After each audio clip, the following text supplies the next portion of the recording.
Stuart Monroe video. Don't cry for me when I start my live broadcast. All right, we are in. I believe we are in. Who can hear me? Stuart Monroe video #1. Oh my God, he's the #1 king. Love this channel. Thank you, Stuart Monroe. We may like you. Oh man, I'm fucking with you, dude. All right, let's get out of this. Oh my God, we're in the vortex. Let me know if you can hear me. I believe we are going. I mean, I got a bunch of notifications saying that we were going and that we were moving and we were grooving. Okay, so what are we looking at here? Well, let me make sure that we're all looking at the same thing. Can you wear a cowboy hat? No, I don't own one of those. Not every American has a cowboy hat as part of their wardrobe. Hear ya. Thank you, Snail Damney FE8298. All right, here we go. This is some test footage.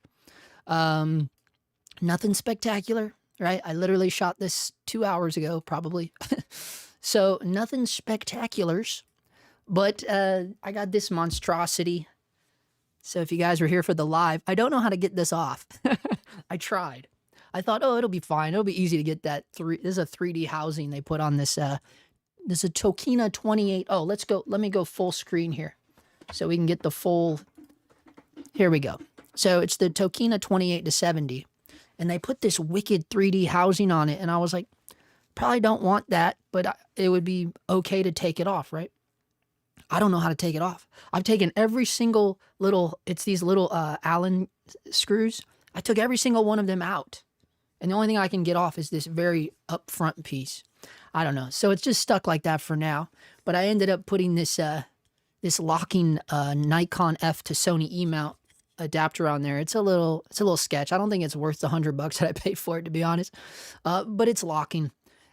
It's fine. But yeah, so we got footage of that. Tokina 28-70 f2.6. This is the.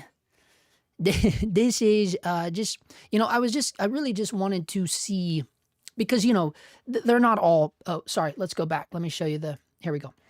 They're not all like parfogal. They're not all parfogals. They're not all parfocal. Some copies perform a little better. And honestly, I think this one might be better than the one I used to have. Let's see if we can make this puppy go full screen here. Oh, that's not what I wanted to go full screen. This is what I was looking for. Oh, it's going to do it like that. Hold on. I think I can do this. Oh, there we go. Okay, so this will be cool. I might hide myself for a minute just so, yeah, so we can, let me make sure you guys have the whole screen. I think you have the whole screen there. Yeah, I believe so. Yeah, sick. Okay, yeah, so this is just the library wall here. And I really just wanted to kind of see. Well, let me, hold on. Hold on. Let me kill the audio on here. Actually what I might do is just like delete the audio track, or I'll just silence it, or mute it. I'll just mute it for a minute. All right, let's go back to where we were here, Johnny boys. Let's go back. Back. Full view it was. Yeah, there we go. Okay, and we'll just check this out.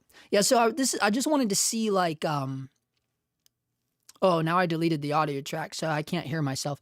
But I'm pretty sure we started wide open. We started wide open at 2.6 here. And I'm just messing with the focus here. And yeah, the zoom, see that? Zoom in. But here, I had already focused when I zoomed in. The real test is when we go from the out, and then... She's not bad though. It is not parfocal though, as you soon will see. But none of them actually really are. I never claimed that they were to begin with. But they are pretty damn close. I will say that, and you will see. Like, yeah, it's pretty good, dude. It's actually really good. So it's going from 28 to 75, obviously, ripped wide open. This is just to see the breathing. Not great. There's quite a bit of breathing. There's quite a bit of focal shift which is always a bummer.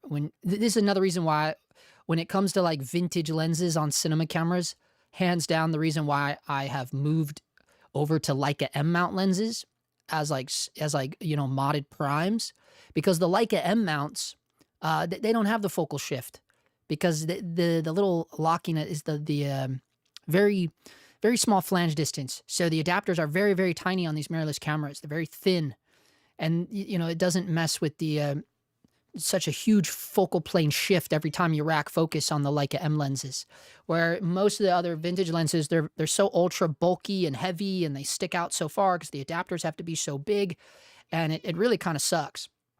And Gracie just wants you all to know that she's alive, if you can hear her. She's completely fine. She's not in any dire danger. She just she likes to be heard, as we all do. So yeah, that's kind of it. That was it with that. And then I'll put myself back on here for a hot minute. Whoops, the call banner's up. I'll put myself back on here, and then I'll get out of this so we can get back into the chat. Oh, everyone left. They're like, okay, great, snooze fest. Snooze fest, this blows. Who cares? I don't know.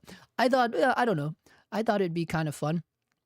And then so I was a little late to the sundown, but I was trying to catch just natural flares, as well as kind of playing and seeing what the bokeh was doing. Let me get rid of all this. Maybe we won't have to go like complete full screen. This isn't too bad, I suppose. Yeah. Can I go any larger? No, it may not. Let me get my wheel. Let me get access to my wheel here, Charlie. And now, one thing I will say that I didn't notice when I first had this lens moons ago is, honestly, the bokeh stays pretty round. It doesn't start getting hexagonal until like f5.6, I want to say. Because notice, this is wide open. And then as it goes down here, let's go full screen. I guess I can stay there. Okay, but what I'm looking at is the bokeh shape changing. And yeah, it stays pretty round for the most part. I mean, it does get hexagonal almost immediately, but I believe that would be 4 right there, f4. Not bad, honestly, for a fucking SLR lens, right? Obviously, lots of aberrations. That's what we want. That's what we want. That's what we need. And then the flare is just a little too gnarly because my dumbass forgot to set the ISO back down to 800. So that one got pretty gnarly. And I think all of these were at 12,800. So that sucks. But you'll get to check out the aberrations here. See, in natural practice, like in handheld mode, you don't even really notice the breathing. You know what I'm saying? Like, it happens pretty nice. It's like, is it going to go again? Let's see. Yeah, see, you don't notice it as bad as when it's on a tripod. You know what I'm saying? I don't know. I think for a vintage zoom, it's pretty damn good, man. You know? You don't notice the breathing at all handheld, honestly. And this is the FX6, so there's 0 stabilization. So imagine, look at that. Look at that. Imagine what you could do when you did have stabilization. You can get these lenses for inexpensive all day, a day. You know? We all forgot about, I mean, I think a good majority of people, I have seen recently, like, videos from, like, the past 6 months. Look at those aberrations, though, on those leaves, huh? Oh, my God, man. Look at these ones right here. What the hell, dude? I kind of like it, though. I like that spongy look. It's also because I'm shooting at goddamn 12,800. But I like that spongy look. You know, I'm getting more and more into that. I saw a thumbnail right before we went live tonight that was saying something like, the best videos are the worst looking ones, or something like that. And I was like, yeah, I get what he's saying. Because either that or he's making fun of people like me, but I genuinely believe that too. Like, I hate all the trendy stuff, you know, like the trending images and all the bullshit, man. It's just like, it's cool. I get it. It's cool. But like, we don't all have to do what fucking everybody else is doing, you know? But it's the way it's always been, you know, with all trades and hobbies and everything, you know, there's always been trends, and trends that get chased after. That's always been a thing since the beginning of time. It's all about it's the shit that they talk about in Fight Club, man. It's like what do you we don't need to go down the rabbit hole too much here. I mean, we're just looking at lens footage, Justin. Get a hold of yourself, man. But yeah, I don't know. I like this lens, man. I like it a lot. What do you guys think, man? Tokina. I mean, you can get these things for like $200, honestly. $200. I paid a little more because it came with that 3D housing. Thought I would like it a little bit better, but also I didn't know what to expect. I don't have a 3D printing thing. I don't mess with a lot of 3D printed stuff. I'm like old school, man. But it's you can get it for less than $300, right? You can get this lens. The tricky part is finding it in 2.6, man. I don't know, man. I kind of like it. Especially like compared to everything that we looked at. We've been doing, this has got to be like the third live stream we've done, and this is what I ended up pulling the trigger on. We did a lot of hunting, a lot of searching. Price-wise, I mean, because honestly, look, 28 to 75 is not that big of a range anyways. If we go back to the clip over here, because you think about it, like, why do the cine lenses max out at like 75, 85? Because look at this. That's not that far to go. That's not a big reach, and I was like, I'm speaking in coming off of like the 28 to 135, and then it turns into a 28 to 1, or no, it turns into a 210 with the clear image zoom. So then you end up with a 28 to 210. Ooh, daddy. Now that's double what this is. Over, you know what I'm saying. This is a very short reach, but it has its it definitely has its benefits. It certainly does. And I don't know. Looks good, Stuart Monroe says. Yeah, man, did you get your fisheye, brother? Did you get your fisheye? You can see what it looks like. I did internal flares too, because I was mad that I missed the sun flares. So I did the old Hackney here. The old YouTube standby. Look, it's double face. Yeah. So it definitely has that wicked veiling glare that is hard to come by nowadays. There's a lot of copycats trying to bring this veiling glare back. This is very Leica R version 1 kind of style, man. There was a time when I hated it, but I'm starting to lean into it, the more funkiness stuff lately. I went through a weird phase, right? I went through the cool, like, yeah, we got to get the vintage stuff. And then it turned into, no, I went the exact opposite with Zeiss Milvis. And now we're back to this. Now we're back into the world of the crazy aberrations and the veiling glare. And I had to go full circle to figure out who I was. Oh, man.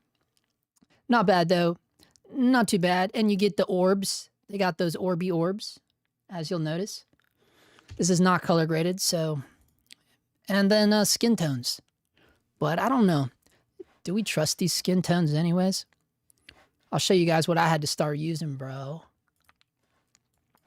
Let me see. It might still be on here. If I look at the timeline. Nah, it's off. So what I do, I started using this new tool. It's a DCTL. I think I showed this before, right? I showed you guys this, right? DCTL, mono balance. Ooh. And then what you do, I found this from, what's that guy's name? Derek. I think a lot of people have shown this, actually. Oh, my board is under. I was going for the knobs, but my board is underneath the desk right now because we're using the cable to stream with. Damn it. I need more cables, man. But you can jump down here on the hue, and you can kind of start spinning this thing until you get less red. But you don't want to go so far that you start getting green. But see, my problem is I have a really hard time telling the difference between the yellow and the green. I really do, bro. It's really hard for me to see when the green starts. They look too close for my eyeballs. I think this would make sense though, right? Like red lips, maybe a little bit of red eye, Vince Vaughn style. Right? That looks like that makes sense. I don't know. Yeah, that's a little better, right? And then we can come over here and look at the vector scope and see if I disable this. Oh yeah, it was a lot more red. Holy cow, it was way red. And then we brought it back. Ooh, maybe I made it a little too green. See what I mean? See what I mean, Gene? Maybe I would do something in the middle of those two. It's hard for me to tell. I always think people's skin looks green. And then Marianne's like, it's not green. I'm like, okay. The short list, oh yeah, he said, I love the fisheye, but being a 10 millimeter, I've got to get a lot closer when shooting my mate skating. Hell yeah, 10 millimeter? Oh my God. You're going to be up under that skateboard, dude. You buy and sell lenses all the time. Don't you miss your Milvis kit sometimes? Nah, dude. Nah, I don't. I don't miss the Milvis. I don't miss the Milvis. I still have one Milvis. I have the Lone Warrior, the 18 mil. Speaking of wide angle lenses, that's the one I still have, the 18 mil. Can't get rid of it because it's been listed for a couple years. Can't get rid of it. Nobody wants to pay it, you know. But mine's cheap, $800. That's cheap for basically a lens that only got used a handful of times. I didn't really ever touch the 18 mil. Well, on the Komodo we did. On the Komodo we did a lot actually. But once I jumped to full frame, I have not really gone below 21 mil, to be honest. That's not true. I was playing with the 15 mil for a while. In fact, there was a time when I used it a lot. Man, I forget so many things. But yeah, the 15 mil definitely was in my arsenal for a long time. That was honestly, that was a hard one to let go of. But I think the last time we used it, I just ended up kind of bummed out because the frame was so weird. Like it was just, when it gets that wide on full frame, I have a hard time balancing the frame, the shot, you know? And then when I look at the footage, it was like one side of the frame was just so empty. It was like the shot was like this. I think like the shot was like this, and it's like, why is like like it just got, and I was just like, how did that even happen? I don't know. It was something that I noticed, and I was just like, oh, dude, I can't deal with this anymore. But maybe it was that particular lens. It was the Voltlander. It was an M mount. I'm always talking about M mount. It was an M mount, and it was a gorgeous one. 15 mil version 1. It was only a 4.5, but with 15 mil, who cares? You know, honestly, because well, with the FX6, it was easy. With the FX6, you have the internal ND, right? But like, we had to use it on a B cam once with a Sony A7 II, or no, an A7S II. Dude, I had never touched one of those cameras before. It was an A7S II. And I was like, there was something with the ISO. Like, as soon as I put it in S-Log 3, the ISO was locked at like 640, or no, maybe even, no. The ISO got locked at something really weird. I feel like it was 6400. I want to say something wild like that. I forget what it was. But for some reason, the ISO, you couldn't change it. And it was set really high as soon as you put it on S-Log. And I put that 15 mil on there, and I just stopped it all the way down. But it was so contrasty. It got so super contrasty. I was so bummed out. And then it was a little hard to make the footage match after that. But it was a fun lens, a beautiful lens. Yeah, I guess I do miss the wide angles. For some reason, I don't use the Milvis 18 though. I just don't touch it. I don't touch that lens. I don't know what it is. It's like too pristine. I would honestly use that little $400 Voltlander 15 mil all the time over the 18 mil. We used it once last year. I used it one time last year, and that was on the pilot that we shot last February or March. One shot. That's all we used it for. One shot. That was it. And one shot, one time, all year long. Cannot get rid of that thing. But no, I don't really miss the Milvises. I don't miss them at all. I think they were just too big. You know, I think if I was to rebuild those Zeiss lens sets again, first of all, I would rebuild the contacts. I think about this all the time. Sometimes I ask myself that, like, do I want to rebuild the contacts lens set? And I'll start looking on eBay at the contacts lenses. I kind of think that's what I would do if I was to do it over again. Or what I was going to say is you could get the Milvises, but don't get the super speeds. Get the F2s. Because when my 35-1.4 dropped and it had to go to Duclos, I needed a replacement immediately. So I got the 35 F2 Milvis, and I was like, "Ooh, I like this so much more." It was just perfect. And I believe they also make a 50 F2. I believe. And I think they also, do they also make an 85 f2? I think so, bro. Okay, let me look and see real quick.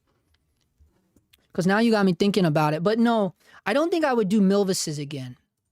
But yeah, I know I go through lenses a lot. But you know, the reality is, and funny thing is, I've never done like an official video on them on this channel or anywhere.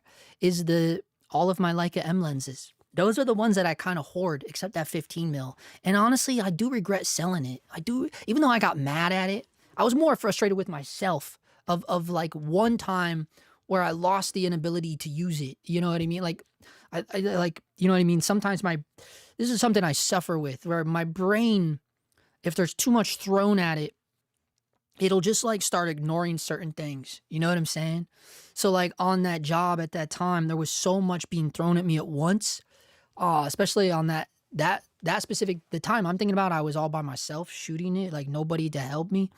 And so that right there throws a million things at your brain. So the last thing I was really able to focus on, this is the saddest part about it, right? Because I'm there to, you know, be like director, cinematographer all in one. And the saddest thing is, when you're literally the entire crew, you can't focus on what the director, cinematographer should be focusing on, which is the image, right? The output. And that's what's sad. And that's what a lot of like people hiring freelancers don't understand. That's why I roast so many people on Craigslist and shit, because they don't, you know, like if they've never done it, if they've never been on the crew side, they don't even understand like, hey, bro, this is a lot of moving parts. There's a lot of actual jobs that need and should be filled here, you know? But if they're super evergreen, or even if they're not, there's some people that have been working in the industry a long time and they're just so ignorant to the crew side because they've never actually done it, right? I've seen it happen a lot with a lot of producers where I'm like, how long have they been doing this? They do know how this, I know they know how this works. You know what I'm saying? But they actually don't. They don't know how it works because they've never done it. Right? They've never like been a camera assistant or, you know, a grip or fucking maybe even the DP. None of that shit. They never been any of that shit. Otherwise, they would know and they would go, oh yeah, we need like 10 people if we want to like pull this off. You know what I'm saying? But I get it. Not everybody has the budget to do that. And then it's like, oh boy, here we go. You know, here we go. Okay, what the hell were we doing? We were looking at the Milvis lenses. Okay. Yes. Only because now I want to know which ones were the F2. Oh, they don't show the whole list anymore. Oh my God, dude. Are you kidding me? I got to go through all of them. Oh, it was 100 mil. That's what it was. 100 mil F2. That would be that's the one I never had. I didn't ever have that one. I bet you that's probably the best one. 100 mil F2. Okay. You could do that. Yes, they do have a 50. That's what it would be. That's what you could do. You could go 100, 50, and then the 35 f2. There they all are. I think that would be a good little trio for that lens family, right? For that lens family. 35 and 50 are a little close in my opinion, but I think that's all the f2s they have. 135, ugh. 135, ugh. Who's going that far? Who's going up there? Yeah, see the Zeiss Milvis, that's the one I have. ZF2. Yeah, no. I don't really miss I really don't. I don't miss these lenses. Why? You still rocking them? Are you still there, short lens? Did everybody abandon me? They're like, oh man, Justin's let's see. Where were we now?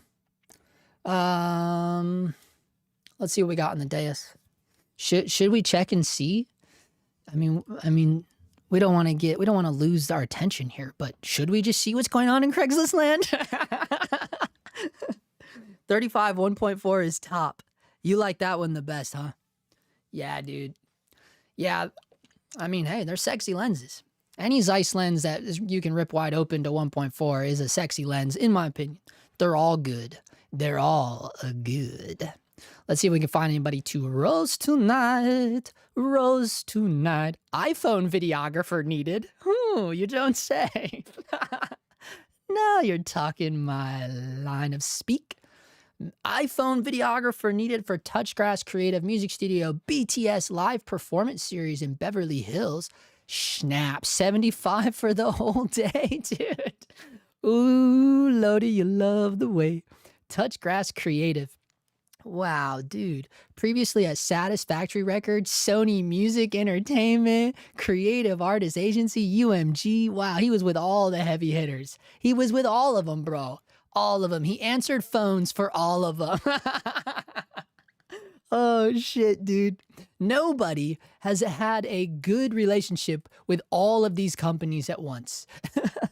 Yeah, okay, it doesn't even have to be at once, but nah, dude. He was an intern. Come on, bro. Is seeking an iPhone videographer to capture behind the scenes and rehearsal footage for an intimate recording studio live performance series. Wow. Okay, if he really was with all of these industries, he would know that 75 a day in 2026 is goddamn theft. I don't care if it is with an iPhone. 75 a day, that's not minimum wage, my friend. That is against the law. So I don't know what they taught you over there at Sony Music Entertainment and Creative Artists Agency, but you be fucking up, my friend.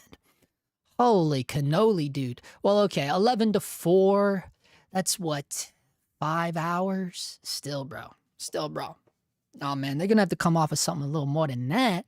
But there you go, guys. Get your BTS gig. Come on now. Come on now. I should submit to these. Yes. Yes. For 300. I would do that for 300. I would do it for 300. How much would you guys go in for? Come on now. He worked at Satisfactory Records. Satisfactory Records. Come on now. How much would you do it for? How much would you do it for? Here you go. They need some videographers for a small realty show. Now, I used to do stuff like this. I used to do one for, what was it called? There was one called The American Dream. And I just used to follow around realtors with a GH5 on a glide cam. It was horrendous, bro. I sucked at it, dude. I sucked at it so bad. I really did. I was just horrible at it. It was like, looking back on it now, I was like, oh yeah, that would have been a job that, if I would have had the right tools, would have been amazing, right? But like I was purposely using a camera with lenses that did not have autofocus, like purposely using a glide cam versus a gimbal. Like I chose every wrong choice that anybody in their right mind would be like, dude, you know what I mean? It was just like, oh, wow. But that job I will say this, it would be a rad job if you had the right tools to do it. And the funny thing is, I did it a lot with them, even though I was bad at it. And they knew I was bad at it. So kudos to them for keeping me around, But it's a cool little gig because it's so easy. You just show up and you film the realtors, dude, if with a Sony FX6, you would crush it. You would crush it with a Sony FX6. The company that I used to work for, I think COVID did them in. I mean, this is a long time ago. But these guys now, let's see what they got to say. Looking for videographers with own equipment. Okay, all right. That have editing capability. Oof, I already checked out. I already checked out, bro. Editing capability, bro. Oh my God, it's the worst thing in the world. You know what's crazy too? Shout out to my buddy Rob Swanson out here. Rob's, he works a lot. He works a lot. He's a DP. He works a lot. Really talented guy. And he goes, he started editing. He started offering editing. Like he's stoked on it. Like he's so excited about it. And I was like, oh, I couldn't think of a worse idea. But I understand. Like I get it. Like I feel like people want that full package, right? It reminds me of like Wedding Guy, right? Because that's how wedding guys pitch themselves, right? Like you're the full package. You do it all, right? You edit it. You do everything. And I have never been okay with that mindset. Like I never offered to edit this stuff. I've only done it a handful of times, and every time I've done it, I fucking regret it. You know what I mean? Because it's just like, nah, dude, I don't want to be editing this shit. But I get it. I get it. I get the full package deal. I understand probably a good number of you do both. It's smart. Don't get me wrong. Like from a financial standpoint, it's a very smart decision. Like, yes, I'm going to do both. But man, I just feel like it turns into handcuffs, and that's the part I don't like about it. Because when you're just shooting it and shooting it only, you're like, here you go, smell you later, zing, we out of here. But when you edit it, you're like, oh, you're locked in, bro. Handcuffs, ching, ching, click. And it's like, yeah, maybe you're going to get more money, but how could you say that? Because now you're locked into this edit where maybe you can't go shoot the next little job because you got to edit the thing you just shot. You know what I'm saying? He said he's got a Google Pixel. Oh, shit. Okay, here we go. Okay, we're looking for videographers. Okay, you got me. Editing capability, fine. We'll edit this bitch. And experience to work on a small realty TV series that we are putting together. You must have time to film from 9 a.m. until the day ends. 9 a.m. until the day ends. Now, here's something crazy about that. The little thing called time change. It's like, bro, because if we get the job today, that means our day ends at 4:30. I'm guessing, right? Like, that's also the thing. It's like, what do you mean by day ends? Are we saying fucking midnight? Because my brain just goes, oh, when the sun goes down? You know, literal. I'm the literal guy. Day ends. Yeah, bro. Sun goes down. So that's why my brain said, right now we get the job. Our day ends at 4:30. A few months from now, our day ends at fucking 9:30. It's like, nah, what are we doing here? What are we doing here? It's so vague. 9 a.m. until the day ends? Well, when the fuck is that, bro? Be able to travel, that's fun. And have passports, fun. A valid DL, great. Clean background check. Well, I'm out. Clean background check? Bro, do you know who half these filmers are where we come from? Clean background check. Ability to edit on the fly and film with multiple cameras. Edit on the fly. This thing just keeps, it started pretty good and it just keeps going chunk, chunk, chunk, down the mine shaft. Ability to edit on the fly. Oof. And film with multiple cameras. And be able to bring in another cameraman with gear. Oh my God, now I've become a producer. Now I've become a goddamn producer. They need to change this title from videographers to producers wanted for small realty show. I'm editing on the fly. I'm filming multicam and I'm bringing in my own camera guy. That's full on line producer. Holy shit. We get mad dough on this, bro. Mad dough. I could be the producer of this new small realty show. Be able to move fast and catch important moments, have a camera for still photos, etc. You like how he throws that in at the end? Oh, and do stills too. You know, etc., etc. Wait, back up. Do what? Have camera for still photo. Wait. Whoa, pump the brakes. Pump the brakes, bro. I love this too, the experience level. Senior level. Senior of my community college? What are we talking here? Senior as in we all need to be 80?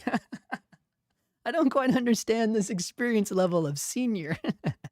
Holy shit, dude. That's a good one, bro. Oh, man. That's the good one. We got to edit to make this stream start with this one. Holy shit. All right. What about the Ancient Optics Phoenix Zooms? Ancient Optics Phoenix Zooms. You know anything about them? Can't really find so much info on them. Who? Daxby 999 in the house dropping the random cues. Who is your favorite cinematographer and why? I love that. I love that, dude. Time is an illusion, guys. It's true. 9 a.m. until the day ends. Holy shit. Let's see. Ancient Optics Phoenix Zooms. What the hell are you talking about? Ancient Optics Phoenix Zooms? Wait, did we look at these? I feel like we looked at these. Oh, Fenet. It's pronounced Fenet. You're at NAB. Let me see them Phoenix Zooms. Oh, no. It's pronounced Fenet. You know, the impossible zoom. The zoom of impossible. The Fenet. Fenet rises, actually. Okay, let's have a look here. Yeah, we looked at these. I think we peeked at these. Oh, it's true. Oh, this is why you brought this up. It's true. The Ingenue 28-70 and Tokina 28-70 share the same optical design. Who designed it is unclear, but we can confirm they are identical in almost every way. There is strong evidence suggesting Tokina made all the Ingenue branded 28-70 zoom lenses. Yes, that's what I was talking about. After thorough testing, we chose the Tokina version for the Fenet project, and we couldn't be happier. They chose the Tokina version. Wait a second, bro. Wait a second. Wait a second. I think they jumped on the bandwagon here. Hold on, bro. Hold on. They chose the Tokina version. They could choose. I don't know if that was the right choice, guys, because ingenue is going to have different coatings. It's the coatings we're here for. We're here for the coatings. Boom. Oh, someone's at the door, Charles. Go see who it is. Oh, it's someone in a cloak asking about the coatings. Yes, bro. The ingenue coatings, man. That's what they came for. Oh my god. Okay, who is who is my favorite cinematographer? Oh my god, that's a really hard question. Okay, I know. I don't know if I have a favorite one, but I know who I bring up all the time. And I don't even know his name. It's Adam Newport Berra. His name is Adam. His name is Robert Paulson. No, his name is Adam Newport Berra. I just think he is one of the best, man. I think he's one of the best. He shot a lot of Kendrick music videos. I'm a ginormous. Did you guys know I'm in the top 1% of Kendrick Lamar listeners on Spotify? Since the year 2016. Yeah, so these are the things he's shot and worked on. I mean, just beautiful stuff, dude. Beautiful, beautiful images from Mr. Adam Newport Berra. Plus two, it's not just about the imagery. I like his selection of things that he chooses to work on, right? This is just the featured tab, okay? Let's see what he got on the film tab. Last Black Man in San Francisco, one of the best movies of all time. I don't even know what the hell Splitsville is. Blink Twice, maybe saw it. Creative Control, don't know these ones except Last Black Man in San Francisco. But television, chum on now. Chum on now. He even shot Kendrick's Super Bowl halftime show. Chum on now. The Bear, The Studio, chum on now. Just, dude, like, I think all of Kendrick's music videos, a lot of them anyways, some of the best ones, honestly. Just a dude, he's a force, man. He's a force. Look, he even shot Kanye shit, Chime. Oh, dude. And it's just, like I said, the selection of stuff he chooses to do, the way it turns out looking. He's not like a cash grab kind of guy, you know? He's doing things very specifically that match his tone, match his voice, you know, all the fartsy artsy shit. Dude, he's good. He's good. He's good for it, bro. If I was, you know, if I could have my choice of who would shoot my next movie out of the whole land, it would be this dude. You know, let's pretend I woke up. Let's pretend I woke up tomorrow. And fucking Seth Rogen is like, bro, I don't like how you talk shit about me on that live stream that one time, but I think we got to make this movie, man, and you're the only guy that can direct it. And I'd be like, bro, you know, get your boy. You already know what time it is. Get your boy back. Adam Newport Berra. Time is an illusion. You can back the Viltrox E-mount autofocus adapter now for PL lenses. Hold on. You can back the Viltrox E-mount autofocus adapter now for PL lenses. They make a PL mount autofocus adapter? Is that what you're telling me? Viltrox PL mount autofocus adapter. PL adapter for cine lenses. Viltrox. Oh, it's not. Oh, literally. Oh, they're starting it right now. The crowdfunding campaign is on. Viltrox Nexus Focus F1 crowdfunding campaign launching today. AI autofocus for PL mount lenses. What the hell, dude? Are you talking about this thing? The adapter looks promising. Tilta is working on a system as well. It's on Kickstarter. Are you talking about this thing right here? Is this what you're talking about? Viltrox's Kickstarter, crowdfunding campaign. This is the Nexus Focus 1, though. It's not an adapter, bro. It's a focus motor. Right? This is what we're talking about, a focus motor? I thought you were talking about like an adapter. This is what they're calling it? I'm so confused right now. I'm so confused. Yeah, that's the one. Oh, it's down here. Okay, I see. It's like a two-part system. I see, I see. Okay. Okay, I see. It's got a status screen. Interesting. Wow. No, it's an yeah, yeah. I see the adapter now. So it's both. They were just highlighting that Viltrox thing too, apparently, because that said Viltrox on it, so it threw me. But I forgot. Most cameramen do have all their gear consistent, and it doesn't look like a goddamn smorgasbord like my rig builds do. It's like every brand thrown at it. Yeah, dude, that's a hell of a build, bro. No brand loyalty. Fuck brand loyalty. Yeah, exactly. Yeah, dude, actually comes with 2 motors, aperture, and focus. Damn, dude, check out Tilta's. It's dope AF. I hope so. I'm not really a fan of Tilta. Whoa, Cogmission in the house. Cogmission, he's a member of the channel. Thank you very much, Cogmission1. Everybody give it up for Cogmission1. Oh, man. Yo, it's a Focus Pro radar focus motor that can autofocus manual lenses. That one is just for EMAP. Wow, dude. Okay, what did he say? Tilta makes one too? Tilta autofocus PL adapter? What should I call it? Googling is so hard. When you're an old man, Googling is impossible. So I got Tilta. All right, let's see. What the hell are we looking for? Right here? A new era of lens control. Are you talking about this thing? From 2025. Yeah, okay. Okay. Here we go. Cine D is going to explain it for me. God, thank God, dude. Oh my God. Thank you, Cine D, bro. Thank you so much, dude. Okay. Oh, I see. Oh, I see. They need it. It connects. But it looked like the Viltrox one was wireless, no? No, they have wires. Okay. You know, that'll be the next thing. They'll make it wireless. I don't know, guys. You think this is cool? You think this is cool, huh? Like, seriously, I'm asking, like, do you see this as beneficial? Oh, because it's 2-in-1, like, they can control it as well, so they can, like, hand it off. Because here's the problem, right? Here's the problem. Why is nothing working? Here's the problem right here. So this is the setup, right? And I look at this and I go, dude, the gear is right there, right? Like, all it's doing is it's turning the gear for you. I guess well, look, here's the thing. Here's the thing. I'll back up. I'm getting ahead of myself. For like a tracking shot, okay, I get it. That'd be cool. You're all alone, you're on the gimbal, or it's like on a car mount. You just need like a simple tracking thing to keep the focus. I get it. I get it. But from like a realistic standpoint of me just looking at that right there, like that's how you would be looking at your camera.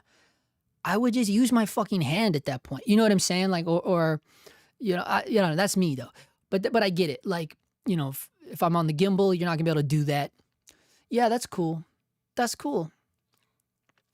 It looks like a lot, right? like it just looks like a lot. Like it looks like we're kind of complicating the thing right now. But I guess I guess if like it legitimately works for autofocus, I guess that's cool, right? I guess the jury's out on that. Have they shown footage of it? Like how good it is? Do they show the performance of it in this video? Oh, dear God, don't flag my channel for this, you bastards. Oh, I just called them bastards. They're going to flag it. Okay, so this is the performance of it here, huh? All of this? Direct connection, absolute precision. Intelligent autofocus for mechanical. Okay, guys, come on. God damn it. Come on, man. Do they not have... Who's editing at Tilta, bro? Mechanical? God damn it, man. Intelligent autofocus for mechanical lenses. That's a new one, bro. I've never heard of a mechanical lens. Wild, bro. Wild, bro. So this is all it, huh? This is how it works. Okay. Okay, ripped wide open, doing some gnarliness. You know they had to make it extra kinetic to like kind of hide the like poor performance. I'm joking. It's cool. It's very cool. It would be cool for one-man band. It would be cool. Not gonna lie, I would use it. I would use it in I would use it like a little angry boy that like doesn't want to like take a shower. You know what I'm saying? Like I would just be like, fine, give it to me. I'm gonna use it. You know, like I wouldn't be stoked to use it. I don't know why. I'm so like. There's something about it that just doesn't excite me. I don't know what it is. And I understand like it's a very useful tool, And I understand ways, I can think of 10 ways right now that I would use it. Like I literally said 3 of them before we even got going, you know what I mean? But there's also this like, I guess the dark side. The dark side. There's the dark side of me that is just like, nah, dude, nah, that ain't it, bro. I don't know what it is. I don't know why.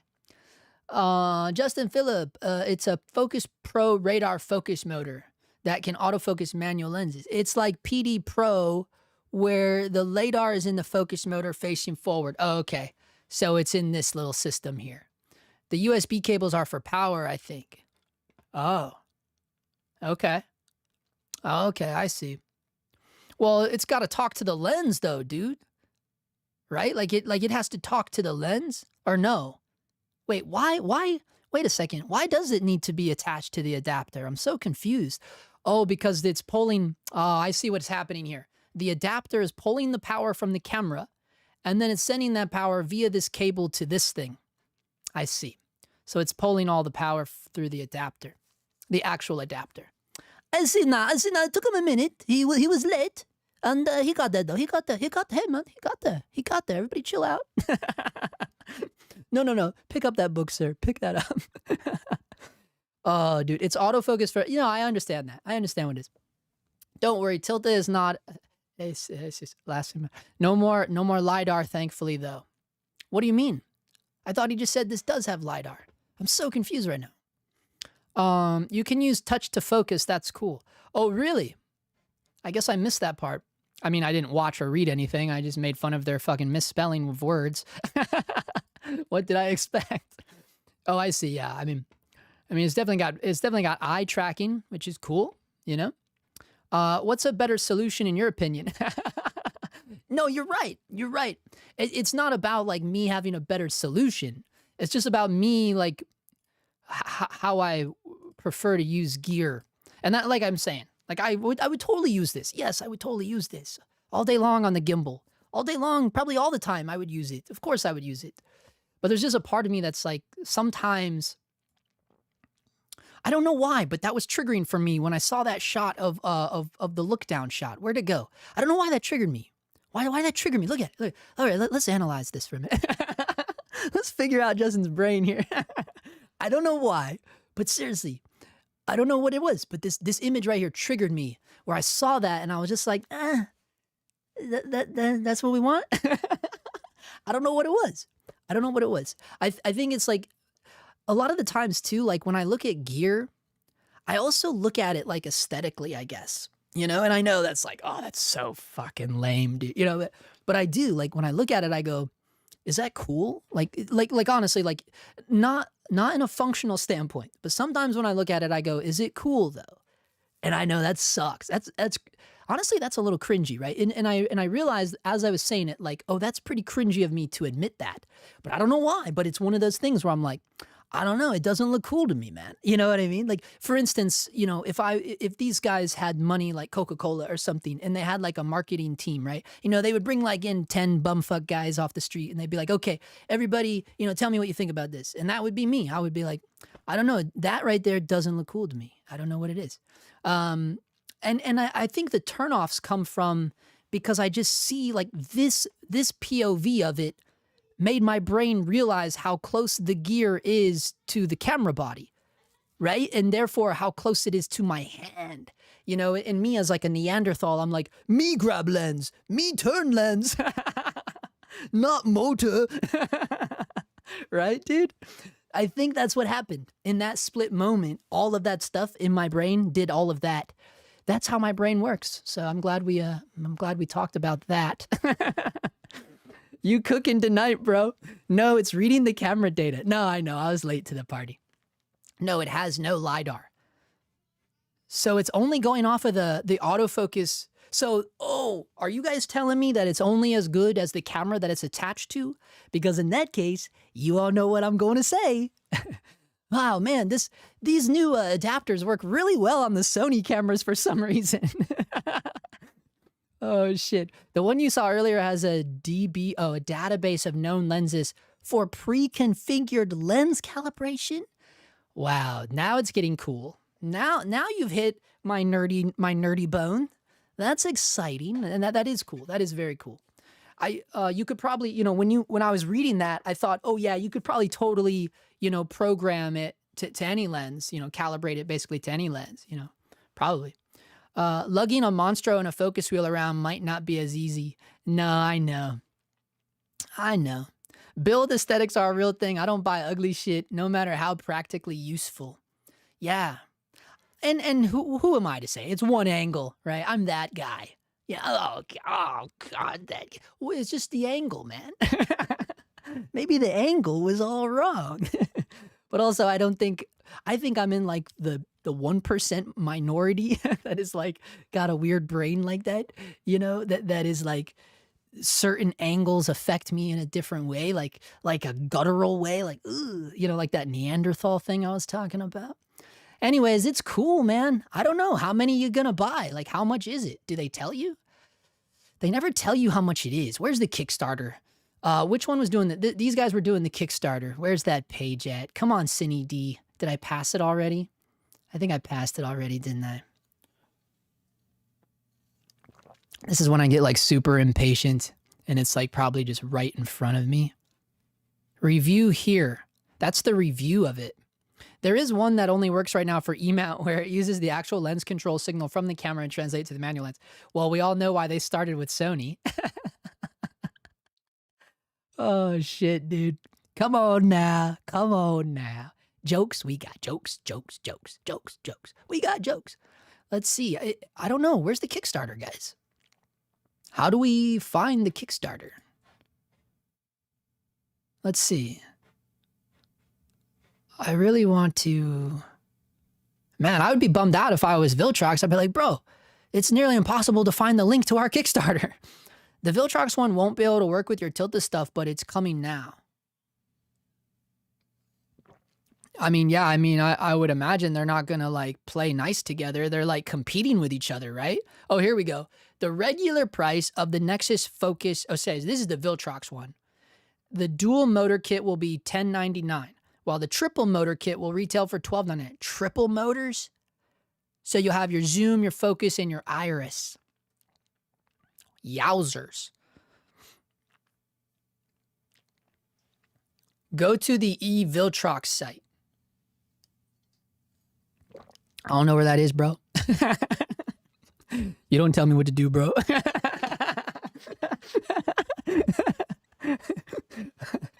I'm just joking. Hold on. The company is launching the Nexus Focus F1 via a Kickstarter crowdfunding campaign, which will be live until February 13th. You can secure one of the first 10 super early bird dual motor kits for $6.99, while the following 200 kits will retail for $7.99. Damn. Whoever those super early birds were, they's long gone. Them are long gone. $6.99? Ooh, doggy boy. Who? Anybody here in the super early bird? Holy crap. LOL, you're a trip. Yo, the kits will ship in a carrying case. Well, I would hope so. Show up here. It's like when you buy shit off Facebook Marketplace. I'll hand people shit in like a Ralph's bag. I literally did that, dude. A dude bought my Super 8. Oh, I let go my Super 8. Moment of silence for the Super 8. We love you so long. When I sold it, I showed up and it was in a Ralph's bag. I was like, yeah, bro.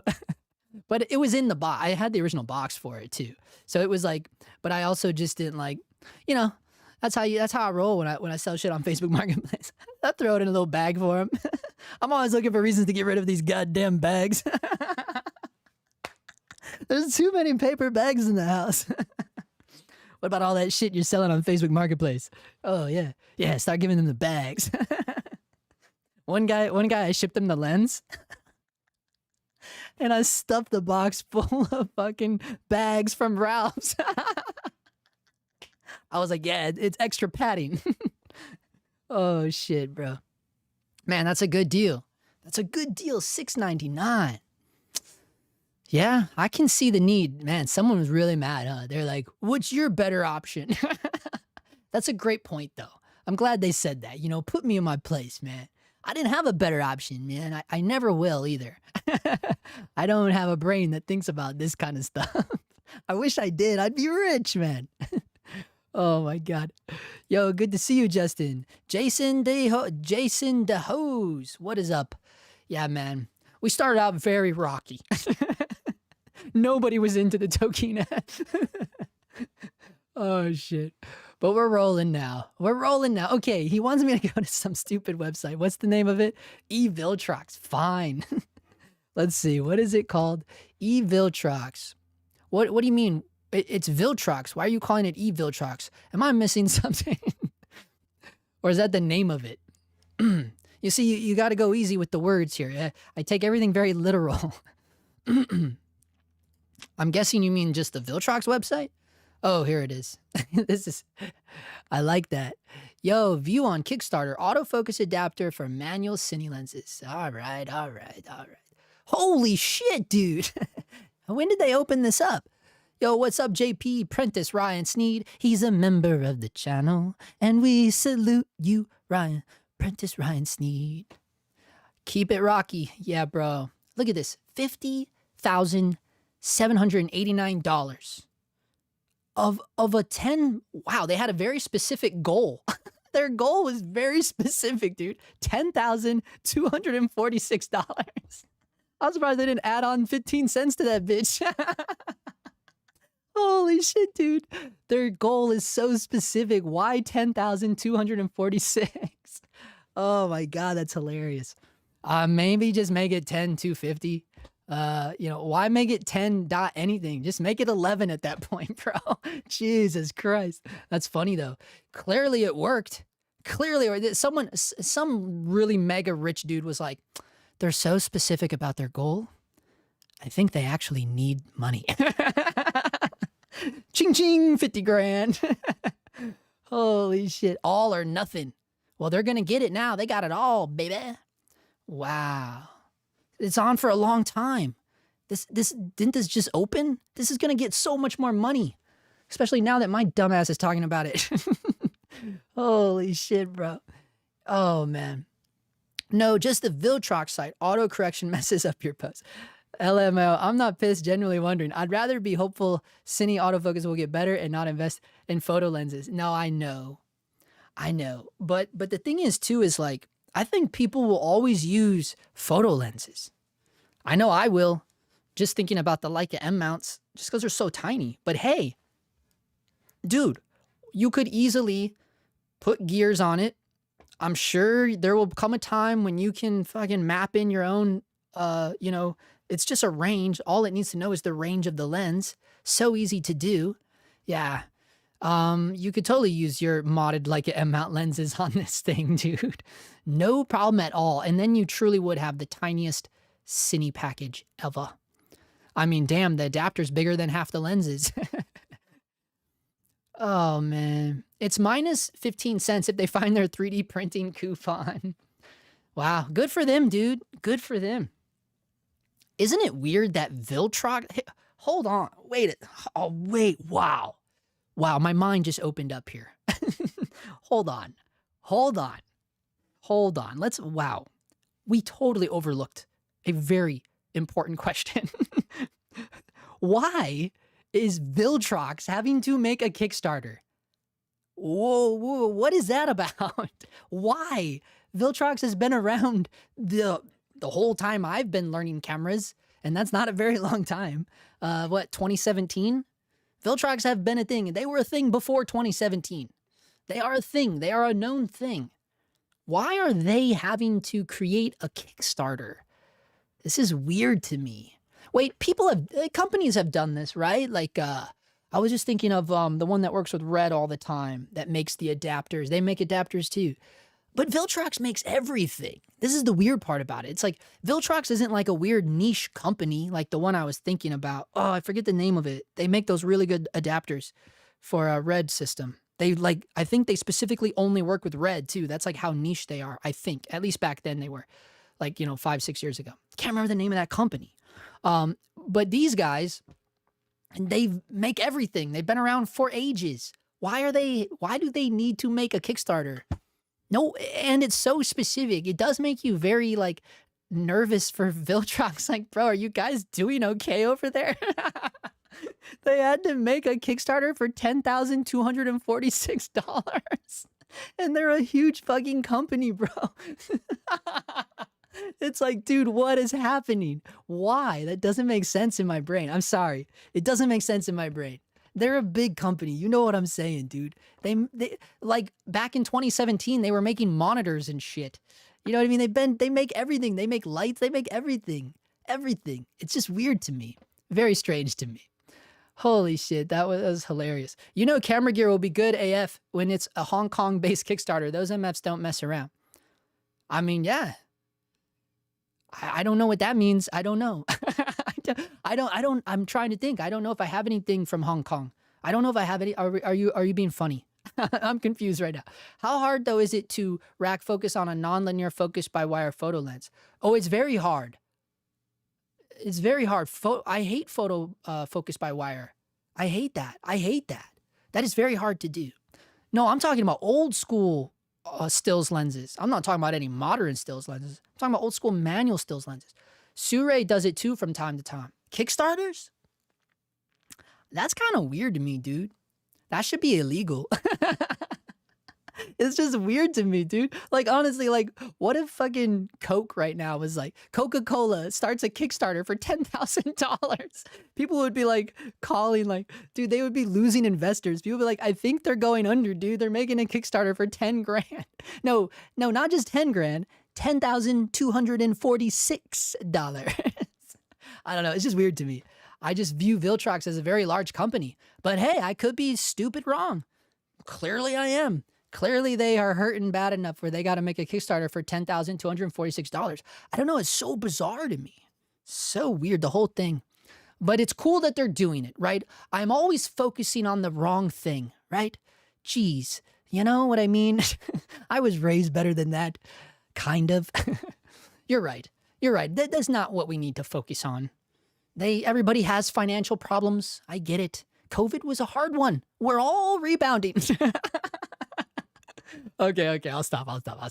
Revolta. Yes, that's what it was. Yes, thank you guys. You were both correct. Revolta and Kipper Tie. That's what I was thinking about. Yes. Nikon is suing them. Oh shit, that's funny. Maybe the current political climate with taxes makes Viltrox open up a US-based company for specific things. I think they may be Chinese. Hong Kong, yeah. Maybe they aren't confident to put it out in the universe just yet. Yeah, I don't know. That's weird. I mean, clearly everyone else is ready for it. Almost 51,000. Maybe by the time I refresh this, they will have broken 51 Gs, dude. Nope, I was wrong. Oh my God. There is a post about Nikon versus Viltrox on Nikon rumors. Okay. Now oh boy, we're going down this rabbit hole now. You guys know I love me some camera drama. Hold on. Did someone say camera drama? Nikon versus Viltrox. Okay, let's see what it is. Oh my God. Nikon, what did he say? Nikon rumors? Oh, that's all wrong. That's never gonna give me what I want. See, I don't know how to Google. Nikon sues Viltrox. Nikon rumors. It's a real thing. I don't know how to use these computers. That's one of the reasons why I don't want to edit people's shit.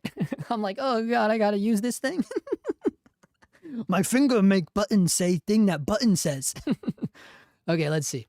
Yes, there are strong rumors and initial reports from January 2020. Oh, this is new.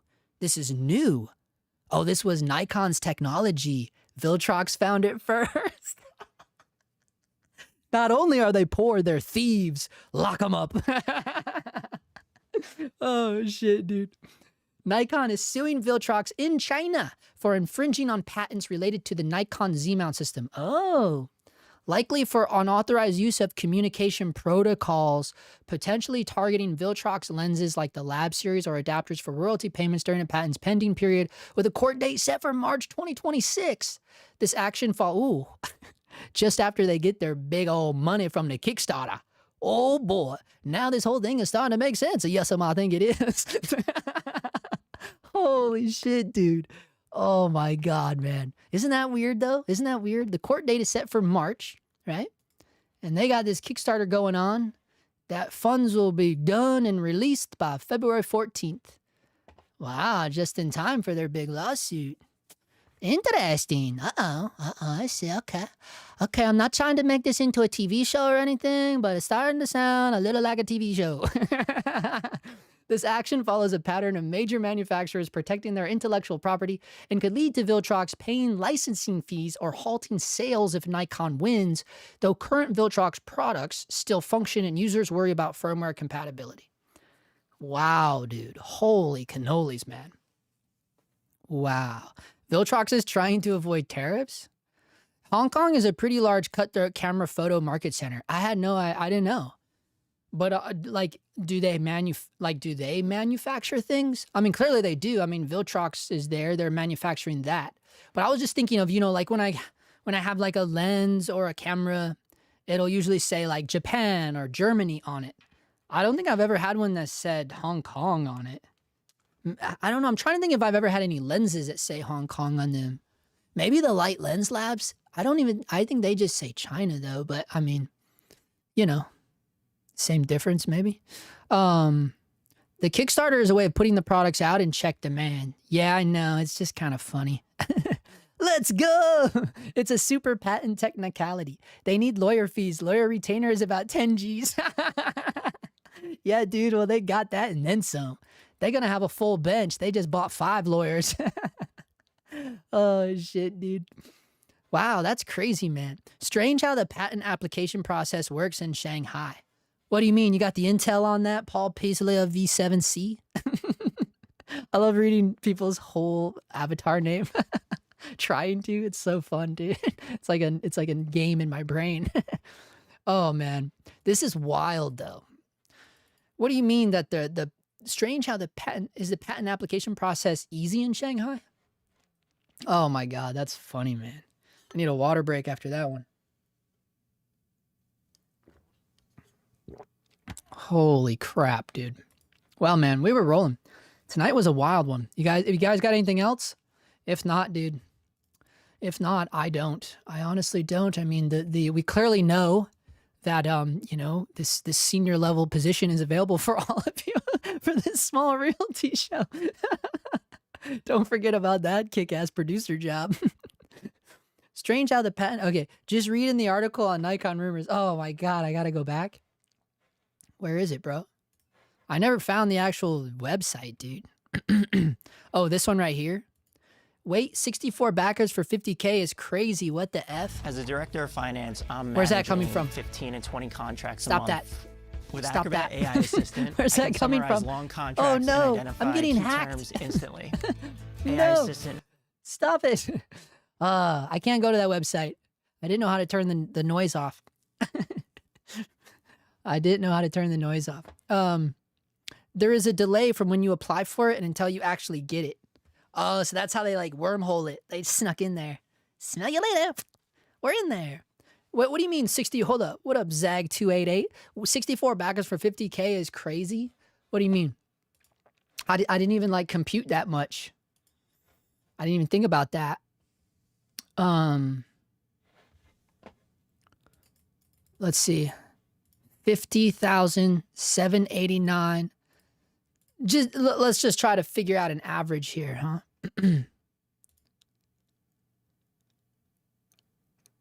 I don't know. It kind of makes sense to me. Because look, I mean, that's what I think most people would be willing to pay that much for that thing, honestly. Runaway ads on their website. The only thing I have to add is the new iPhone is my new EDC camera for the time being. Yeah, I mean, I get it. I took things with my phone today. I always use my phone. Well, you know the old cliche, dude. The best camera you own is the one that's with you. But that's why I picked up the Pocket Cam. But I like tangible things. I'm a caveman. I like actual stuff that I can grip, take a picture. You know what I'm saying? I like that. And one of the reasons why I got something that could literally be a pocket camera. I use the thing every day. I use it every day. Video, photo, everything, every day, every day. Every day I use this thing in some capacity. I shit you not. But I'm a weirdo. I'm a weirdo. I'll be driving down the road and I'll be like, yo, look at that. Zzz, big old zoom lens comes out. I'll be literally steering with my knees while trying to video something I see. They're like, oh, there goes the town creeper, dude. Look at him. It's just like a balloon in the wind. I'm like that fucking kid from American Beauty. I'm just, the only problem is I'm that kid all grown up. That's all that happened.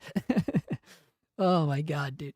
That's why they are suing for the use of the Z-mounts and communication protocols for the period when the patent was pending. That's how I understood it, but probably there is more to it. This Zin is hitting hard and you're funny as hell. A Zin? Wait. Isn't that a tobacco tablet? Hold on, what is Zin? I think it's a tobacco tablet, isn't it? That's hilarious, bro.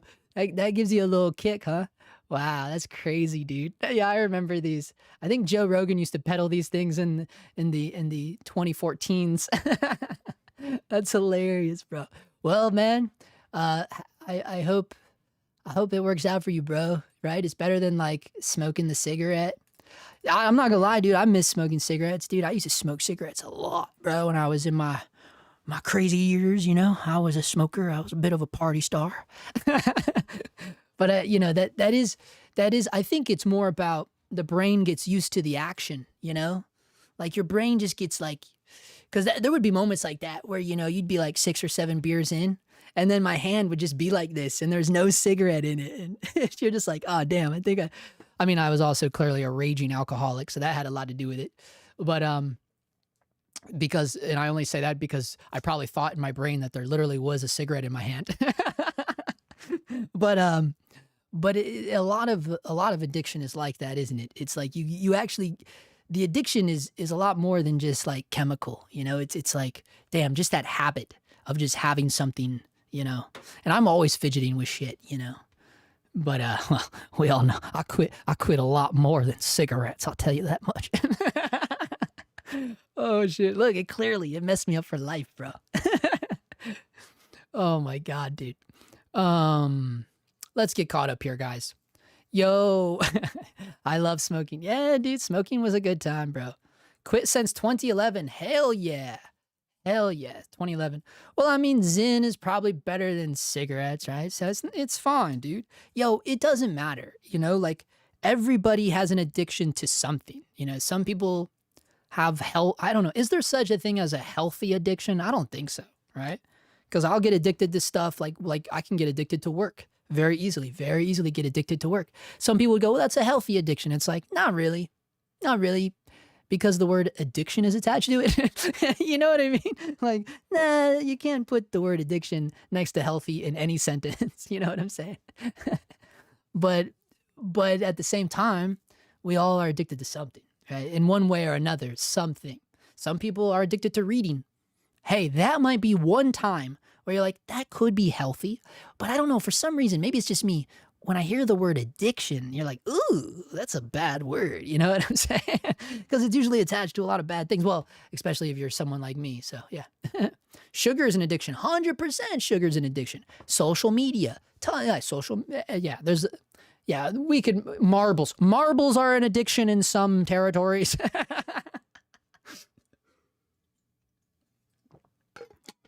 All right. I'm training to run a 100 miles, so it was counterintuitive. Holy cannoli, 100 miles. Why? Why? I think you could go fully handheld if you program your Nikon or Canon zooms with a triple motor kit. You're halfway there with the Tokina already. Fully handheld? Well, I see what you're saying. What do you mean fully handheld? When I think of fully handheld, my brain immediately thinks like, dude, how are we going to stabilize that shit? Like, do you mean that kind of handheld? Because that's what my brain worries about. I don't care about, like, I don't know. That would be nuts though. How would it know like when you wanted to zoom and where you wanted to zoom to? Like, how do you control all that with the trigger on the Sonys? Wow. Must be. It would work the same way as like the Sony zooms. That would be nuts. That would be cool. But the motors would have to be really strong, you know, because some of those lenses are really big and heavy. Like I'm thinking of like the real true cine lenses, like real cine zooms, right? Like yo, like a real one. Like not this DZO shit. Like a real one. Guys, give me one. Like these guys. These are real ones. And let's just see how heavy these things are. These are ingenues. And these aren't even still the real ones I'm talking about. These are still the baby ones. But these are the baby ones for the big boys. But let's just see what the specs are on these things. Well, that's the package weight. 4.7 pounds. And these aren't even full frame. 4.7 pounds. Do you really think that, yeah, maybe. I don't know, because you're sucking all that power out of your own camera. The adapter is pulling the power out of the camera. Reject all cookies always. Fuck cookies. Sorry. Oh, shit. Sorry. Oh. Oh, man, I had to. I'm sorry. Any opportunity I have, I take it. I apologize. But what I was saying is that the adapter, if the adapter is supplying power to the motors and you have all three motors hooked up, that's good. That's a hell of a lot of power that's pulling out of your own camera. I don't know. I mean, yeah, it would be pulling from the V mount, right? You're not going to have your little Sony FX30 providing power for those motors on a goddamn 5-pound lens. I don't know. It will be interesting to see the evolution of it. Look, I know. God, I'm just like, I'm negative Nancy, you know? I'm that, dude. I'm like, I'm like the Timothy Leary of this shit. I can't help it, you know? I just can't help it. I'm just like, you know, I just gotta, I'm sorry, guys, you know? I'm that character in Peanuts that just walks around with a dark cloud over his head all the time. It was my life, man, my life. Oh, shit, dude. Okay, it'll be fun. It'll be fun to see the evolution of it. All right? Yes, dude, I'm stoked. I'm so stoked on it, bro. Come on now. Oh, my God. I love pain, he says. Ouch. No, training for actual 100-mile race. I am in recovery as well and love the runner's high. That is how addicted I am. Oh, yeah. Yeah, I used to get that in the first year I was sober. Because I haven't been drunk since 2013. So the first year that I was sober, I had no car, and it was for multiple reasons. But we don't need to get into all that. But I had to go everywhere in LA on a bicycle, and I had a fixed gear bike at that. So crazy bike that you constantly have to be pedaling on, and it's just a gnarly bike. And I don't know why. I liked the way it looked, and I felt like it was a good workout. Anyways, but what would happen to me a lot was, I know what you're saying. Like you would feel the wind in your face and you're just like, and you feel emotional, you know, like you can feel those moments of like, you would just get emotional for no reason. And you're like, oh, I get it. Like I'm connecting with this part of me that I buried long ago, you know? So I get it. You know, I still get that when I ride my skateboard, you know, my penny board, you know? I still ride, man. I still ride my board. I don't care. I'm an old man with metal leg, but I still ride. I love it, dude. And you still get that, you know, you're like, I was watching this, we were watching this YouTube video. It was like this really old lady. She was old, man. And she was a photographer too. And she had just sold her photos to, the MoMA or something like that. She took a lot of musicians' photographs, right? But she's like in her 90s and she's swimming. And she was talking about, she said how like, if you stop moving, that's how you grow old, when you stop moving. And I was like, damn, bro, I got to remember that. You know what I mean? And so that's, and you know, maybe deep down, that's why I'm always, you know, moving around, you know, like I'm always like, you know, I'm down to like ride the skateboard, ride the bike. I'm down to walk it out. Like, dude, let's walk, dude. Like, maybe there was that part of me subconsciously that kind of knew it already, or just honestly, maybe just loved doing it. But to hear that old lady say that, you're like, damn, bro. Yeah, dude, I got to keep moving, you know? It's important, bro. It's important to find those things and yeah, stay on the move. The coolest thing I saw lately is the Kipper tie adapter. That's what I was trying to remember, bro. That's the niche company I was thinking of that only works with red. Kipper tie, that's the name of them. Yeah, of course. Kipper ties, they're so expensive though, bro. They're very, very expensive. Not to make fun of your situation, but it's lucky you didn't live in San Fran. Oh, I know. I know I would be dead. I would be dead. I definitely would have died. I'd tell you why. Because I almost died in while I was in Long Beach on my bicycle. This was in 2013, and a semi truck hit me, dude, when I was on my bicycle. So that took me out for that. It wasn't as gnarly as it sounds though. I just got like impaled on the side of his truck a little bit, but it wasn't like super crazy, but it was pretty crazy. Like my shoulder blade is eternally messed up because of it. Like, yeah, it was there was eternal damage that I took, but it wasn't as crazy as other accidents I've been in my drunken days. I'll tell you that much. But it definitely was a little gnarly. So 100%, dude. If I was in San Fran, 6 feet under is where he goes. Oh shit. I am probably going to get roasted, but I just bought the 14mm to 135mm Rokinon Cine Zine set for my FX6. I never shot Cines before. I'm not gonna roast you. I mean, look, there's a lot worse things you could have got, but there's also a lot better. Oh shit. I had to. But no, that's cool, man. I mean, I get it. Look, hey, that's a way sexier set than my first set. I had the literal Rokinons, like the first Rokinon Cine lenses. Like I'm pretty sure they were all plastic, bro. Yeah, very cheap. That's what I had. Well, honestly, what I had, the very first ones I had, the very first set I had was the Russian lenses. All modded myself, all gnarl, smorgasbord. I really wish I would have kept those because I had them all. I had them all. I had the 60. You want to watch the video? You guys want to watch? I think it was before anybody knew I was doing YouTube. I don't know why I even put it on YouTube. It was so weird. I don't know why I did it. It's very, very, very, very old. Like a very, very old video. But I want to bring it up because I want to remember the focal lengths I had because I had them all, dude. I had them all. Could you imagine if I would have kept all those? Like, I never knew back then. This would have been like 2017. I think 2017, that's when this was. Back then, I had no idea that those things would become what they are now. Let's go to the oldest. Look, where is it? Oh, I took it down. I was too embarrassed. I took it down. Aw, lame, dude. Lame. I took it down. Oh, man, I'm so bummed out about that. It's gone. Oh, man. It's gone. That's a bummer, dude. Man, I bet you it's still on my thing. I can find it and re-release it. If I find it, I'll re-release it and I'll put it in the community tab so people can watch it. It's so cringe, dude. I got like this big ass backpack and they're all in there. Oh, man. But yeah, I had them all, dude. I had the fisheye. I had some killer ones. I had the whole set, dude. You mean zooms like that Zeiss Cine zoom lens? Those are pretty big. Hey there, Justin. How was your holidays? Yo, A Moment in Time Productions.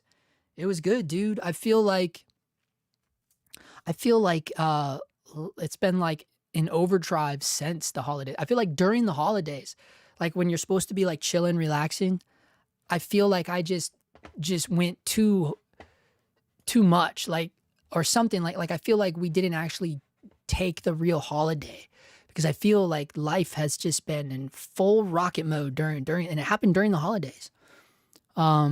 But I guess it's a good thing, I guess. But it was good, man. I can't complain. Nothing crazy happened, you know. Everybody's still alive, you know. How was yours, man? Yeah, dude, I got no hate for the zines, dude. I got no hate for the zines. This is a great set, you know.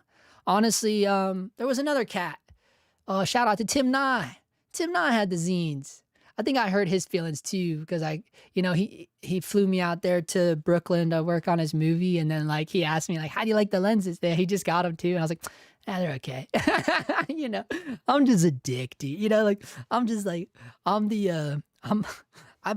dude. I think like I'm like becoming like there was a time when I wanted to be Bill Burr, and now I'm growing to realize like I think I'm more of like a Mark Maron type. Oh shit, dude. But yeah, man, they're cool. They're cool. It's great to have a full set. You got the full set. Yeah, it was great. Doing well. Working on new music videos. Hell yeah, dude. Music videos, man. Yeah. I don't know what my future holds, to be honest, guys. I'm doing this weird new thing. I'm doing this weird new documentary thing, vlog thing, and it's weird, man. And I'm just like, I don't know. I'm just kind of going all in on it. I'm at a point, like in a position right now where I can kind of like experiment and take a couple risks. So that's what I'm currently doing, and we'll see. We'll see what happens, man. You never know, man. You know, you never know what's gonna happen. These are great, bro. You got the whole set. Look, I'll tell you one thing though, bro. I'll tell you one thing right now. Who is this? Jason DeHoos. Jason DeHouse. Jason DeHouse. Here's what I would tell you, bro. Because if you got this whole set, cool, dude. That's gnarly. But I really think like you're never gonna use all these, right? Like I know for a fact you're never gonna use all these. I was almost gonna say like you could start parting these out to like earn some cash, but then I'm like, oh, he probably wants to keep the set full. It will sell better in the long run if you keep it full. It is true, because I sold my Rokinons, the plastic ones, and I made them look all cool with a little custom case and stuff. And yeah, I got great money for those plastic lenses. Lenses are something that I'm just, and someone mentioned this earlier. They're like, you're always buying and selling lenses. It's, yeah, dude, guys, I'm gonna let you in on a little secret, okay? Lenses are like the stocks of the camera world.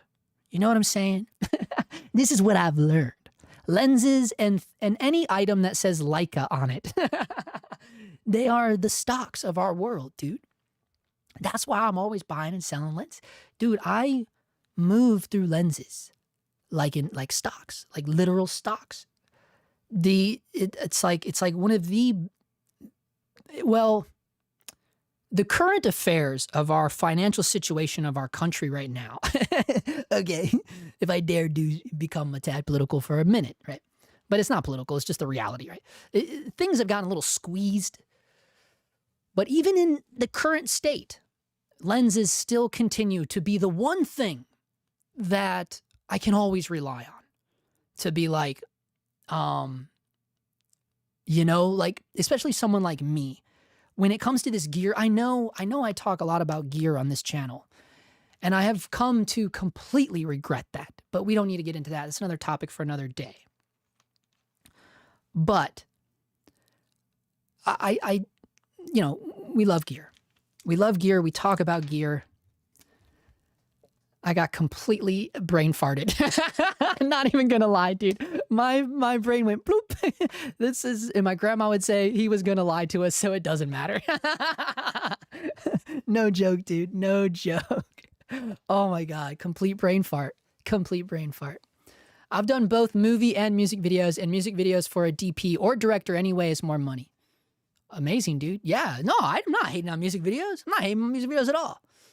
Dude, I wish I could do more music videos. I wish I could do music videos with an actual budget for once. I will say that. The 14mm is T21. I don't know. Let's see. Nah, bro. 3.1. That's 3.1 14mm. Rent them out? Yeah, rent them out. I don't know where Jason House lives, but maybe wherever he is, this is a hot rental ticket, but not where I live in LA. You know, this isn't like, you know, they're not going to come banging down your door for these. Okay. Let's just say that, you know, no offense. I'm just keeping it real, you know, just keeping it real. My brain almost remembered what I was going to say earlier. Yeah, the whole set. LOL. Probably not going to use all of them. Invest in glass versus bodies. I loved your short, bro. Shot on the FX6 in your car. Thank you. Thank you, dude. Yeah, man. Thank you. He's talking about Deadline. If you haven't seen it, just go to youtube.com, Justin Phillip, and it's right at the top, the homepage here. Look at that. Oh, it's not going to be there now because this damn live is going on. Wow, 21 people. Thanks, guys. Thank you so much. I'm always blown away by the amount of people that watch my lives because, you know, this channel is not exactly huge, you know? So I'm always like super stoked about that. So I appreciate that. If you're still in here, hit that like button. That helps. It helps people because YouTube doesn't push lives and algorithms. You know what I'm saying? Usually not. But like if enough people engage with it, it'll help the people that weren't able to watch it live it's a friendly reminder that, hey, this happened, if they want to check it out, I could care less. Obviously, it's better if you're here anyways. If I ever own a set of cookie minis, I'd die a happy man. Oh yeah, the cookie minis, I said. Yeah, dude, you talking about, oh yeah, they're my favorite. Let's go just look at them. I don't know. What are you guys doing tonight? You wanna come over and look at the cooks? What were we watching? We just watched If I Had Legs, I'd Kick You. And ASAP Rocky for some reason is in that movie. Of course he is. And ASAP Rocky's character, he's like, you wanna come in my room and look at some stuff on the internet that I think what does he say? Now I forgot what he said. I butchered it. It's something ridiculous like I'm gonna go look on the internet for stuff that I might be into or stuff that you might be into or something like that. It was just like the random weird thing. And you're like, that's a weird pickup line. And then it cuts to they're literally they're searching on the internet to buy black market drugs. It's like, oh no, he was being dead serious. Oh shit. These are great. These are great. Like I was saying, come on over to my place and we'll look at the Cook SP3s. Look at that 25 mil. Oh my God. You know the one I would take out first, that 32. Oh my goodness. The 32 just speaks to me a certain way. Oh shit, man. Oh my God. Oh man. Some people say the same thing about lights. I don't know about that, bro. Not for me. I've sold a lot of lights. I've had a lot of lights stolen from me. Oh, zinger. Zinger with a clinger. I don't think that's true about lights because they get banged up, they get banged around. They actually lose if they're LEDs, the more hours they have, the worse they get. Color shift, output, everything is affected. Runtime affects those things. Lenses, runtime, first of all, no way to track it, right? No way to track runtime. And honestly, some people, that's what they want them for, the runtime, depending on how old they are, right? So I disagree with the lights being like stock. In my experience, because I'm a wheeler and a dealer, right? My Uncle Jake taught me well. He was a wheeler and a dealer, and I think that's where I picked it up from. And I just wheel and deal my lenses, man. I always have. I wheel and deal everything. There's a price for everything, my boys and girls. There's a price for everything. And one day y'all will pay. Oh shit. But yeah, dude. 32 mil, bro. I wish I could get it. These are dream lenses for me, 100%. These I don't want the whole set. I don't need to be wasting 26 grand. I would just want a couple. I just want a couple. And you know the ones I would get? Do you know the ones that I would get? Well, I would start with the sexy 32. And then I know I would need some close-ups, so I got to get the hundo. And then that leaves me with the goddamn 18. I don't think I could do it. The 25 is too close, though. That's what I hate. So, yeah, you got to get the stupid 18. I don't think I would, though. Honestly, my crazy ass, I would probably search for like a 21 or something. I don't know. I guess the 25 is fine. Fine. I'll take the 25. See, I can be negative even about like shit that's not even real. Give it to me. Give me the stupid 25. Holy shit, dude. Oh my God. Last movie I worked on was Hush. Hush? What's that, bro? Congratulations. Oh, he's in Arizona. Arizona? Maybe the zines would be. Yeah, Arizona. Maybe so. I don't know much about the filming in Arizona. So maybe they would. They'd be like, damn, look at those. Oops, who's Justin Phillip? How did I wind up on this site? LOL. What are your thoughts on saving and making less frequent films of higher production value or buy gear to make more consistent films but inevitably lower production value because renting is obviously cheaper? What up, William Sheedy? Let me wet my whistle before we dive into that because that's a big old hooter right there. We got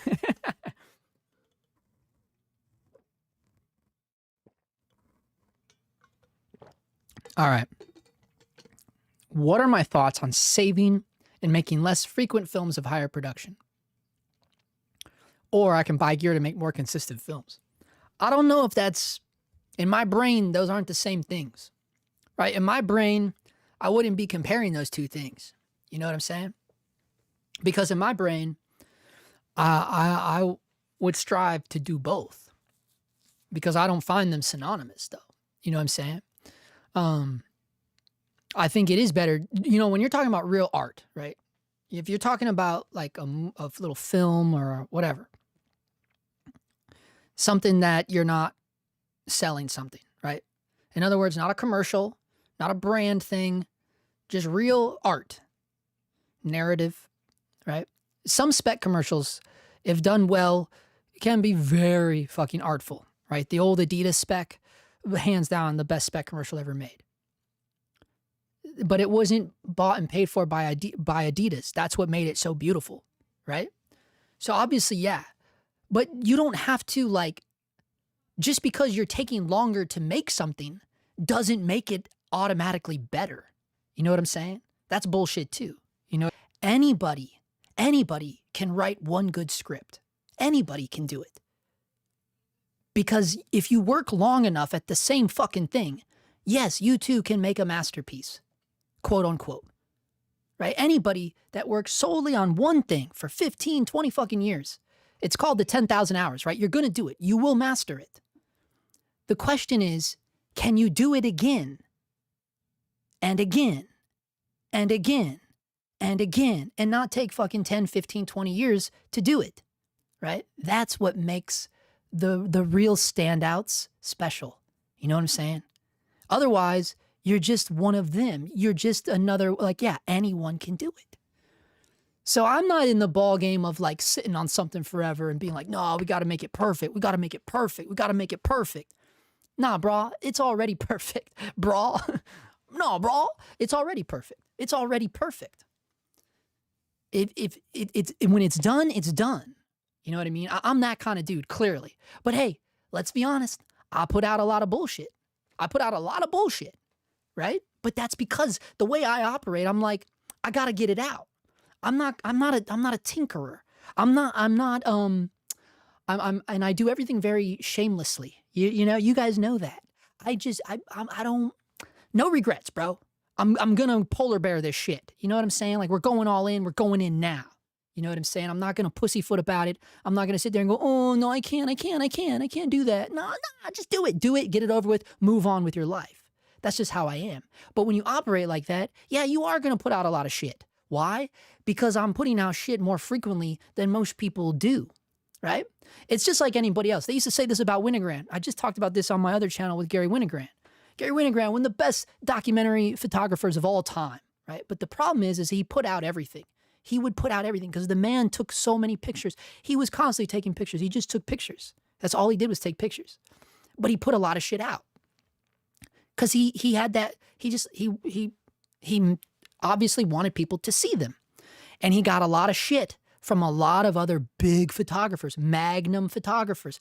Magnum for photography, if you don't know, is like the ASC of cinematography, right? Other magnum photographers would call him out and talk shit about him because he showed all of his work. And people mistake that. It's like if you're putting out a lot of stuff, people go, oh, that's... And if it's all just average, then they're like, oh, that's just average.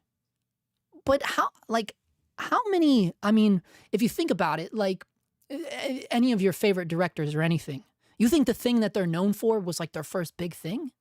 No, I can guarantee not. I can guarantee it wasn't.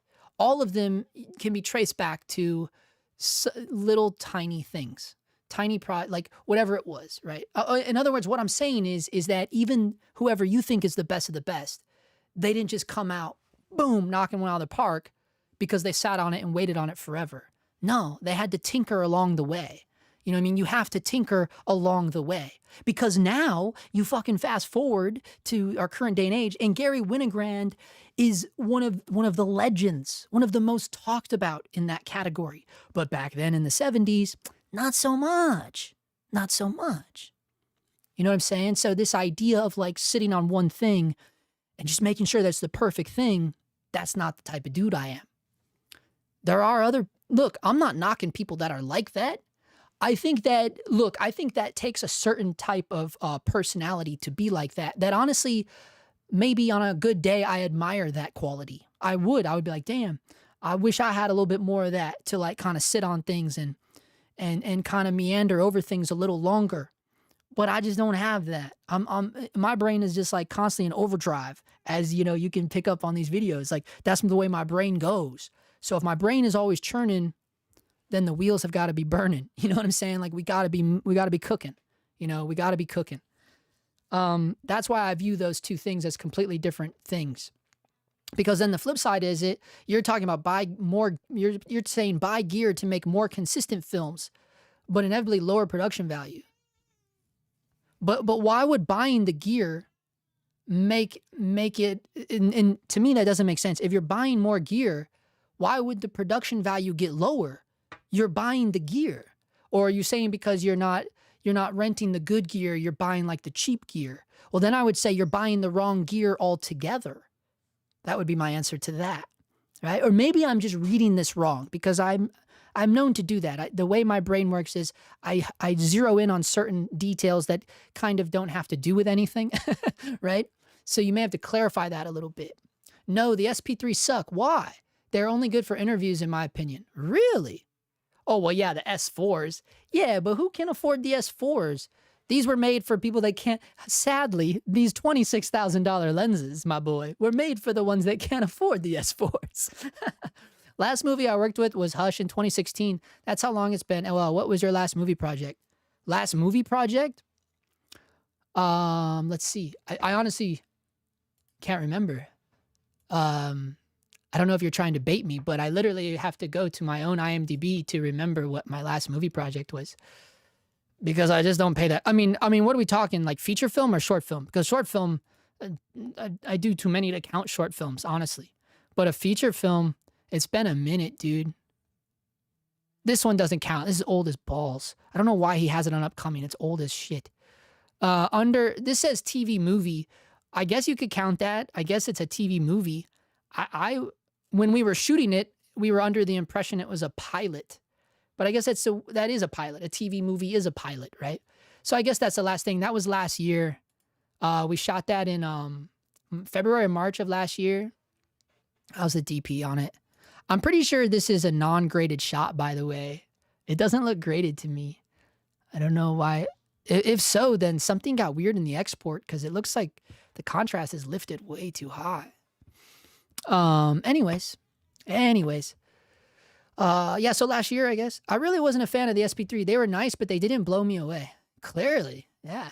I mean, yeah, but if you're used to using the S4s, dude, come on, bro. So I just bought a red DSMC 3 7-inch touch monitor. I don't even have the Komodo X yet. Is that stupid or what? I saw a good deal. Oh, dude. Look, I'm not going to call you stupid, bro, but I mean, you bought a proprietary monitor before you bought the camera. Handcuffs, right? I would never, I'd be scared to do that. You definitely want that camera. Like, clearly, you definitely want that camera to buy the monitor, the proprietary monitor for it before the fucking camera. Hey, Komodo X, dude, I love that camera. I love the Komodo X. Are you kidding me? Are you kidding me? I love the Komodo.